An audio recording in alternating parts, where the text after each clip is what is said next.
Greetings, seekers of the paranormal and the supernatural. I am the Master Programmer, curator of hidden knowledge and eerie tales. Today, I bring you 3 extraordinary stories unearthed by Rasputin, our AI researcher who taps into classified files, conspiracy theories, and eyewitness accounts. These tales, often suppressed for the safety of the public, challenge our understanding of the unknown. So, if you're looking for a fright, something scary to watch at night, stay with us as we delve into these 3 extraordinary tales. First in, The Evil in Ward C. Lost Trails Asylum, abandoned for decades, hides a dark secret. After a mass patient escape and deadly experiments gone wrong, Ward C was sealed off, but whispers still echo through the halls, and shadows follow those who dare enter. What sinister force still lingers behind the locked doors? Next in The Nameless Crypt, Dr. Hana Rasheed uncovers an unmarked tomb in the Egyptian desert. Strange symbols, a cursed sarcophagus, and a deadly force lurking within. As illness spreads, mysterious agents arrive, but it may be too late. What did they unleash? And can it be stopped? Finally in The Lighthouse at Devil's Point, a century-old lighthouse stands on a jagged cliff, guiding ships to safety, or so it seems. After the mysterious disappearance of its keepers and whispers of a spectral figure on the cliffs, locals now call it cursed. Is the lighthouse a beacon of rescue, or something far much darker? What happens when the light calls to you? These stories are not for the faint of heart, so sit back, turn down the lights, and listen to the unnatural tales Rasputin has uncovered. And if you enjoy our content, please subscribe to our channel for more chilling stories and dark discoveries. Welcome to another journey into the unknown, brought to you by the Dark Files. In the remote hills of upstate New York stands the crumbling remains of Lost Trails Asylum, a once thriving institute built in the late 1800s to house society's unwanted, the mentally ill, and the abandoned. Its towering brick walls and iron-barred windows now sit in eerie silence, overgrown with ivy and shrouded in mist. But the stories that linger within those walls have refused to die. For over a century, Lost Trails was a place where the world's darkest secrets were hidden. By the mid-1900s, it became infamous for its cruel methods of treatment, electroshock therapy, lobotomies, and isolation chambers. Rumors began to swirl about the horrors that were happening behind closed doors, about patients who went in but were never seen again. But one story, above all, has endured, whispered by locals for generations. It begins with Dr. Hargrave, the asylum's head doctor in the 1950s. By all accounts, Hargrave was a brilliant man, but his fascination with the human mind had grown into the obsessive. He believed that madness could be cured, not through medication or therapy, but by confronting the darkest parts of the human mind. In his hidden wing of the asylum, known only to a few as Ward C, he conducted unauthorized experiments on the most violent and unstable patients. Experiments that were not about healing, but about control. Dr. Hargrave's methods were brutal. It was said that he isolated patients in pitch-black cells for days, whispering to them through hidden speakers, forcing them to confront their worst fears, driving them deeper into their psychosis. Some patients emerged from Ward C as empty shells, no longer able to speak or recognize the world around them. Others never left the ward at all. In 1957, Lost Trails Asylum was abruptly shut down. Officially, it was due to the lack of funding and the growing controversy over its treatments. But rumors suggested something far more disturbing occurred. A mass patient escape, triggered by experiments in Ward C. According to local legend, During a particularly harsh winter, several patients broke out of their cells. What the staff found the next morning was horrifying.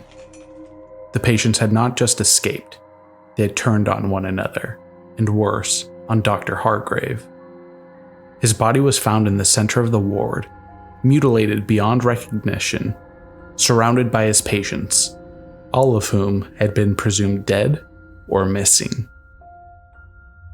After the closure, Lost Trails was left to rot. The staff moved on, and the remaining patients were transferred to other institutions. But the asylum was never forgotten. For years, locals have reported strange occurrences around the property. Whispers carried on the wind, flickering lights in the windows, and shadows moving just out of sight. One of the most chilling encounters came from a group of teenagers who ventured into the asylum in the early 1990s, daring each other to spend the night inside. They found their way to the lower levels, where Ward C had been sealed off for decades. As they descended into the damp, dark corridor, the air grew thick, heavy with an unnatural stillness. They split up to explore, but it wasn't long before one of them, a boy named Eddie, began hearing voices, soft whispers echoing down the hall. At first, he thought it was his friends playing tricks on him, but as the whispers grew louder, he realized they weren't coming from any of his friends. They were coming from the walls. Terrified, Eddie ran back to the group, urging them to leave. But as they tried to find their way out, the whispers followed, growing louder with each step. Some of the voices spoke of freedom, of escape. Others pleaded for help, and one voice, deeper and colder than the rest, simply said, "Stay with us." When they finally escaped the asylum, the group swore they had heard footsteps behind them, though no one else was there. They never spoke of what happened in Ward C again, at least not publicly. But over time, the story leaked out, adding to the legend of Lost Trails Asylum. The asylum still stands today, decayed and forgotten, but not empty. Paranormal investigators who have dared to enter report equipment malfunctions, sudden drops in temperature, and the overwhelming sense that they're being watched. A few have claimed to hear faint whispers too, just as Eddie did decades ago. Perhaps those whispers are the trapped souls of Dr. Hargrave's victims, or perhaps something darker remains, something that took root in the madness of Ward C, feeding off the fear and torment of its inhabitants. Whatever it is, one thing is certain. The asylum's walls have stories to tell, but only the brave or foolish dare to listen. In the vast emptiness of the Egyptian desert, a forgotten crypt was uncovered, hidden beneath centuries of shifting sand. Dr. Hana Rasheed, an ambitious archaeologist, led the excavation. Unlike the tombs of Egyptian kings, this crypt was unmarked. No inscriptions, no grand designs, just a stone door, sealed with iron bands, buried deep in the desert's grasp. The locals were clear. The crypt was cursed, a place best left undisturbed. Dr. Rasheed dismissed these warnings. She believed she was on the verge of an unprecedented discovery. When her team finally broke through the door, the air inside the crypt was cold. The walls were bare except for strange carvings, jagged, angular symbols that none of them could translate. At the center of the crypt was a single sarcophagus, bound in iron and covered with the same strange symbols. No one knew what they meant, but the message was clear. Something dangerous was locked away. From the moment they opened the crypt, things began to go wrong. A worker fell ill within hours, his skin pale, eyes bloodshot. By the next day, he was delirious with fever, rambling about something moving in the dark corners of the crypt. As the days went on, others became sick, a strange illness the doctors couldn't explain. Those who weren't sick experienced accidents. A scaffolding collapse left one worker badly injured, while another died in a freak accident when a generator exploded. Dr. Rasheed started having nightmares, vivid and disturbing. She dreamed of the crypt, of the sarcophagus opening on its own, of something crawling out. Every night, the dreams became more real until she struggled to sleep at all. Despite the mounting problems, she couldn't leave. There was something inside that crypt, and she was determined to uncover it. The deaths continued. The next person was a dig foreman. He had been working late, cataloging artifacts when a support beam gave away. They found his body crushed underneath the rubble the next morning. The official report called it an accident, but the rest of the team knew better. He had been nowhere near the area where the beam fell. Others whispered about the curse, and soon more members of the team abandoned the site. Dr. Rasheed tried to keep going, but the dig was falling apart around her. It was then that they arrived. Strangers dressed in black, claiming to be from an agency tied to cultural preservation. They never gave a name, but they took immediate control of the situation. At first, they were polite, keeping their distance as they examined the crypt, but soon it became clear they weren't there to preserve anything. They were there to contain it. One man introduced himself simply as Agent Mathers. He spoke with authority and carried equipment far beyond anything the archaeologist had ever seen. Dr. Rasheed had dealt with government interference before, but this felt different. These people weren't historians or scientists. They were something else entirely. As the illnesses spread and the accidents worsened, Mathers became more involved. He wasn't there to explain the symbols or study the history. He was there to ensure that whatever was locked inside the crypt stayed that way. He told Dr. Rasheed as much during a tense conversation late one night after she demanded answers. "I think the symbols are a warning," Mathers said. "That maybe this tome isn't a burial site. We think it may be a prison. We believe something was sealed away here." Dr. Rasheed was skeptical. "The curse? You expect me to believe in that?" Mathers looked her straight in the eye. "I don't care what you believe. You need to understand that this is now more than just an archaeological dig." A strange fungus began to grow on the walls of the crypt. People started coughing blood, and skin lesions appeared overnight.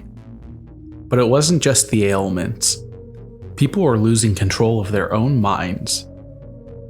One of Dr. Rasheed's colleagues, a brilliant engineer, went mad, ranting about feeling sand underneath his skin, before he attacked another worker with a hammer. Despite the growing chaos, Dr. Rasheed refused to leave. She had become obsessed with the sarcophagus, convinced it held the answers. She spent hours in the crypt, staring at the iron-bound coffin, trying to decipher the strange symbols, but the more time she spent near it, the worse her condition became. Her hands began to tremble, her skin broke out in strange sores, and she started to hear things. Voices, faint at first, but growing louder.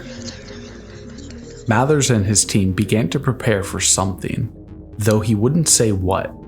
They set up strange devices around the crypt, devices that hummed with energy and blinked with unnatural light. The team members who hadn't left began whispering about radiation, about the possibility of an ancient pathogen, but Mathers kept quiet. Then, one night, the crypt shook, the earth trembled, and the air grew thin. Something deep beneath the ground was stirring. Mathers and his team rushed into action. They tried to seal the crypt again, working frantically to lock the sarcophagus back in place. But before they could, the iron band snapped. The lid of the sarcophagus slid open, revealing what they had been fearing all along. Nothing. The coffin was empty. But the moment it opened, the strange fungus spread faster, coating the walls, the floors, and even the people. Several of Mathers' men collapsed, choking on their own blood. Dr. Rasheed, too weak to resist, stood at the edge of the crypt, watching in horror. The sickness wasn't just a disease, it was alive. It fed on fear, on madness.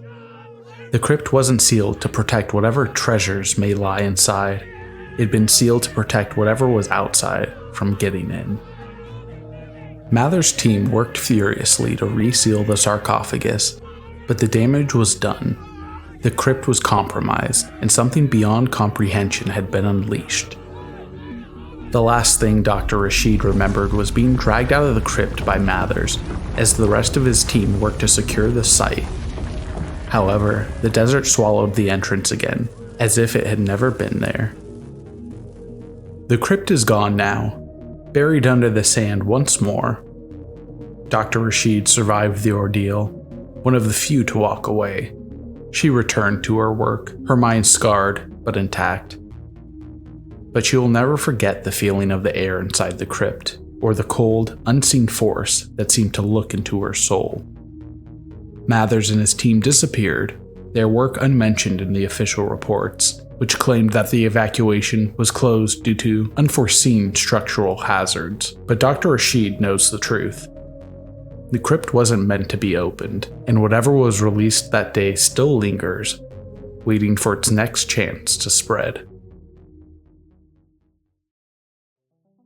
Perched on a jagged cliff in the North Atlantic, the Devil's Point Lighthouse has stood for over a century, casting its beam across the treacherous waters below. Its purpose was simple, to guide sailors to safety, but over the years, it gained a darker reputation. A place not of rescue, but of disappearance, madness, and death. The first incident occurred in 1919. 3 lighthouse keepers stationed at Devil's Point vanished without a trace. They were seasoned seamen, veterans of countless storms, but on a calm and clear night, something claimed them. When a rescue crew arrived days later, they found the lighthouse in a state of eerie abandonment. Dinner plates were set on the table, half-eaten meals from when the men vanished. The lighthouse door was open, coats missing, but no signs of a struggle or foul play. The only clue was a strange final entry in the logbook. The light is calling. The lighthouse remained operational, despite this mystery.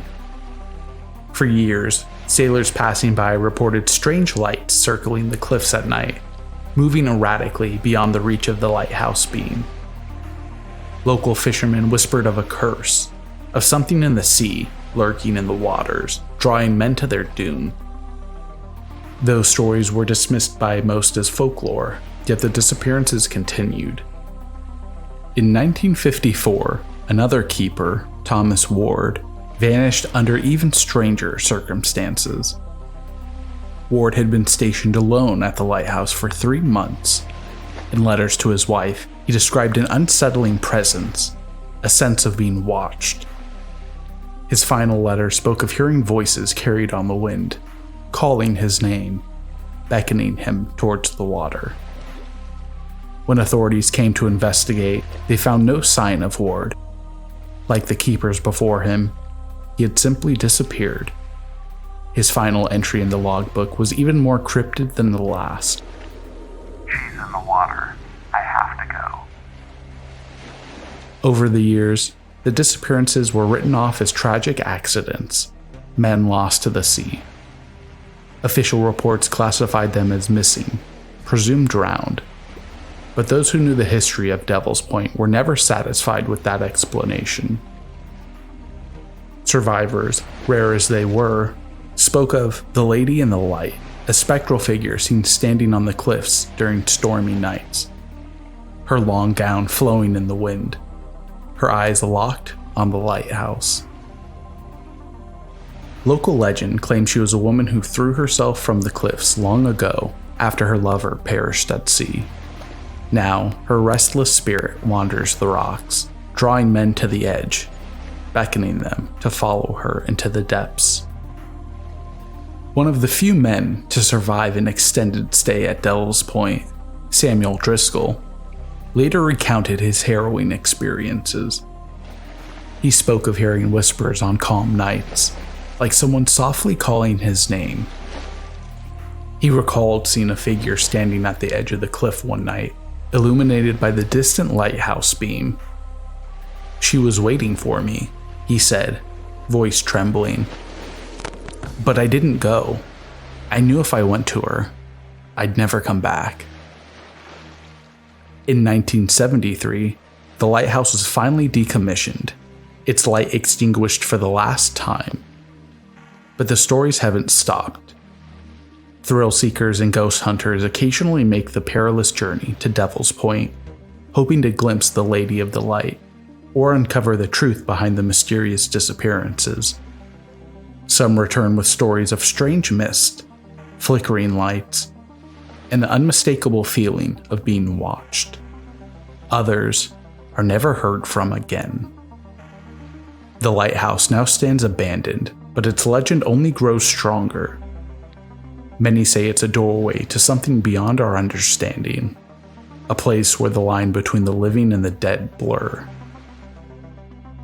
Whatever lurks at Devil Point, be it the ghost of a woman lost to despair or something far more sinister, it remains hungry, always watching, waiting for the next soul to answer its call. Thanks for watching. If you enjoyed the chills, like, subscribe, and hit the bell. Stay vigilant. The unknown is always closer than you think.